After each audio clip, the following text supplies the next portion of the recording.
Buongiorno cari concittadini, siamo qua oggi con il nostro consueto appuntamento di aggiornamento per l'emergenza coronavirus e anche insomma con un appuntamento, una giornata importante perché oggi è la giornata della ripartenza di un ritorno a quella che è una vita normale. Anche quest'oggi non riscontriamo fortunatamente nuovi casi di contagio per quanto riguarda il virus e ci dobbiamo appunto preparare a quelle che sono le nuove misure che sono entrate in vigore a mezzanotte di oggi e le nuove misure che soprattutto riguardano le attività, la riapertura di tante attività. Per quanto riguarda le nuove misure di protezione, poi ci passiamo sia sul DPCM che sull'ordinanza di Zaia di ieri, l'ordinanza numero 70, e appunto l'ordinanza numero 70 della Regione Veneto, firmata dal Presidente Zaia, impone ancora l'obbligo di indossare le mascherine e di poter avere un'idonea protezione anche per le mani, quindi i guanti o l'igienizzante, appena si è al di fuori della propria abitazione. Quindi se dovete recarvi a fare una passeggiata, se dovete recarvi a comprare qualcosa, dovete avere sempre con voi la mascherina, indossandola ovviamente, non averla con voi in tasca, i guanti oppure un gel igienizzante. Naturalmente c'è sempre da mantenere il distanziamento interpersonale di 1 metro, che diventano 2 metri nel caso in cui si stia praticando dell'attività sportiva, salvo insomma ci siano altre disposizioni particolari. Dopo ricordiamo che è sempre vietato uscire di casa per le persone che hanno una temperatura superiore ai 37,5 gradi e che in questo caso è una responsabilità personale che ogni singolo cittadino deve avere, quindi se non sta bene deve controllarsi, deve controllare qual è la sua temperatura corporea ed eventualmente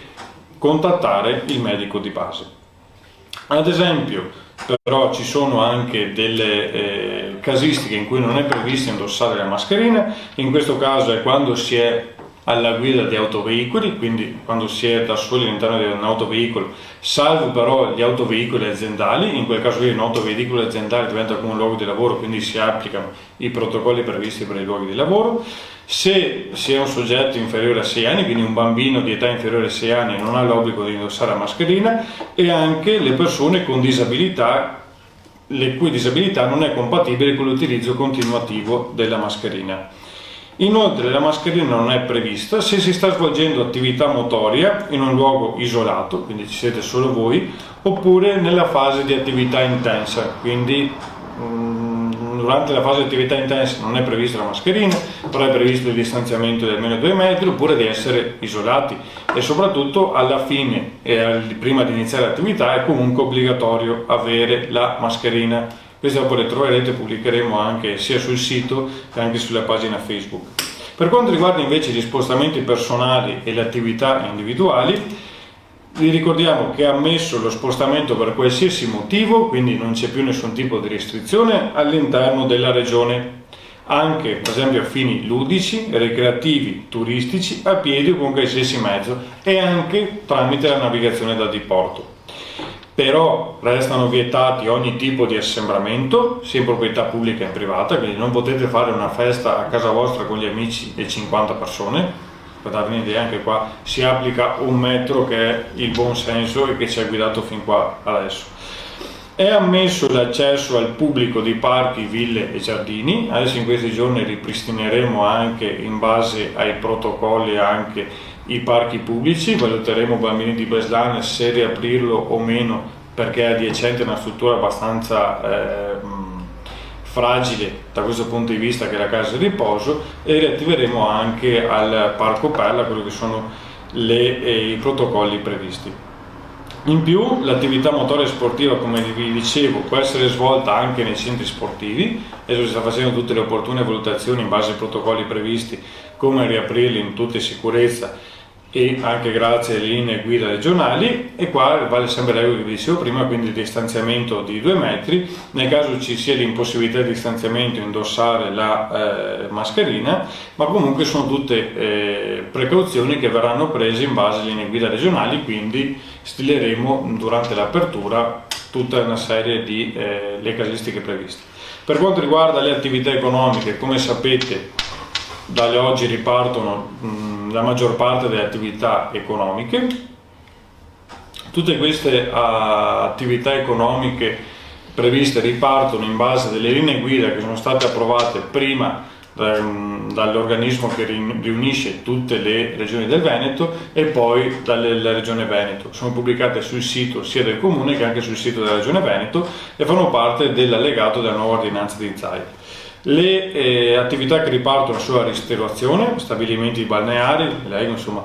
strutture ricettive, i campeggi, i servizi alla persona, quindi parrucchieri, barbieri, estetisti, trattamenti per animali di affezione, il commercio al dettaglio, il commercio al dettaglio su aree pubbliche, quindi i mercati, gli uffici aperti al pubblico, le autoscuole, le attività di produzione teatrale, le piscine, le palestre, impianti sportivi, manutenzione del verde, musei, archivi e biblioteche, parchi zoologici e riserve naturali, attività non specificatamente indicate. In questo caso, ad esempio, sulle attività non specificatamente indicate, per queste attività che sono sospese a normativa statale e regionale e che hanno ripreso la propria attività il 18 maggio 2020, se non sono indicate specificatamente, si svolgono nel rispetto delle linee guida relative alle attività più affini e comunque nel rispetto dell'obbligo di distanziamento di 1 metro tra le persone, quindi comunque resta la mascherina e tutto quanto.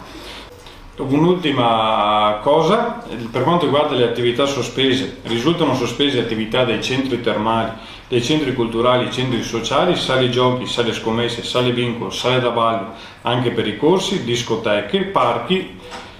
divertimento e assimilati. Queste attività per il momento risultano sospese, quindi siamo in attesa di conoscere l'eventuale data per la riapertura. Inoltre siamo anche in attesa di conoscere le disposizioni per quanto riguarda la visita ai congiunti nei comuni confinanti tra diverse regioni. In questo caso le regioni devono accordarsi tra di loro. Dopo che le regioni si sono accordate verrà fatta una comunicazione alla prefettura, quindi ad esempio la regione Veneto si mette d'accordo sulla regione Emilia Romagna e indica quali comuni si può fare la visita ai congiunti anche andando oltre i confini regionali, cosa che per il momento è vietata. Una volta che avremo queste disposizioni ve le comunicheremo, quindi vi diremo se potete andare a trovare i congiunti che abitano ad esempio in Emilia Romagna, in quale comune è possibile andare e da quando è possibile farlo, in che modalità. Quindi questo dato non c'è ancora, aspettiamo gli accordi tra le regioni e poi vi diremo tutto. Per queste attività sono state specificate delle apposite linee guida, quindi quelle che vi dicevo prima, e facciamo anche in questo caso un in bocca al lupo a tutte queste attività che finalmente hanno reiniziato la propria attività sulla ripetizione, quindi un in bocca al lupo, insomma, e adesso anche noi come comune provvederemo a preparare gli appositi atti sia per magari il raddoppio del plateatico sia per tutta una serie di interventi economici su quella che è la tassazione comunale. Un'altra delle novità introdotte dall'ordinanza regionale, noi stiamo già predisponendo una nostra apposita ordinanza, però diciamo la Regione Veneto ci ha anticipato, e riguarda gli orari, giornate, esercizi commerciali e di servizio. Dice espressamente l'ordinanza: al fine di consentire nell'immediato della ripresa delle attività un accesso ordinato agli esercizi commerciali e di servizio, possono essere modificati dal singolo operatore, previa comunicazione al comune, gli orari di apertura, senza limiti di durata giornaliera e senza limitazione per le giornate festive. Quindi quelle attività che volessero modificare i propri orari, implementare e quant'altro, devono semplicemente fare una comunicazione al comune. Grazie a questa ordinanza, che è valevole, vale fino al 2 di giugno, dopo la prossima settimana ragioneremo se dal 2 giugno ci sarà un altro atto della regione o se faremo un apposito atto nostro. Comunque tutte quelle attività che volessero modificare i propri orari basta una semplice comunicazione. Quindi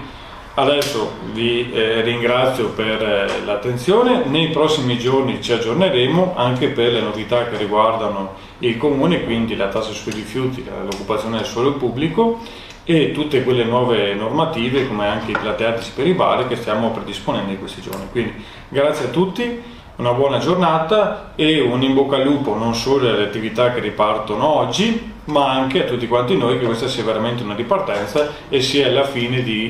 l'inizio della fine di questo incubo che abbiamo vissuto per questi 2 mesi. Grazie a tutti e buona giornata.